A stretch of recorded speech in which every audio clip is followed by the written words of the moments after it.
Puri direction లో Balayya 101వ movie మొన్న launch అయిన సంగతి తెలిసిందే.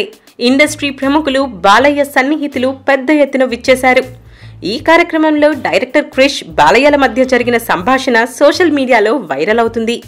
క్రిష్ తో బాలయ్య మా కళ్యాణ్ రామ్ తో సినిమా ఎప్పుడు అని అన్నాడంట. వెంటనే క్రిష్ సమాధానం చెప్పాడు. ఇజన్తో లుక్ అండ్ పర్ఫార్మెన్స్ పరంగా ఆకట్టుకున్నాడు కళ్యాణ్ రామ్. అయితే నిర్మాతగా మాత్రం కొంచెం లాస్ అయ్యాడు. తనలోని హీరోకి కాస్త బ్రేక్ ఇచ్చి తమ్ముడు హీరోగా ఓ సినిమా చేస్తున్నాడు. గత కొద్ది కాలంగా బాలయ్య, తారక్ల మధ్య సత్సంబంధాలు లేవు అనే మాట మనం వింటూనే ఉన్నాం. మొదటి నుండి బాబాయ్తో మంచి ర్యాపో ఉన్న కళ్యాణ్ రామ్ కూడా కొద్ది రోజులుగా బాలయ్యతో పెద్దగా కనిపించడం లేదు. ఈ నేపథ్యంలో బాలయ్య క్రిష్తో కళ్యాణ్ రామ్ గురించి అడగడం ప్రాధాన్యత సంతరించుకుంది.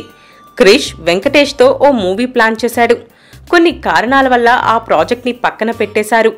కళ్యాణ్ రామ్ కోసం క్రిష్ తన స్టైల్లో మంచి కథ రెడీ చేశాడంట.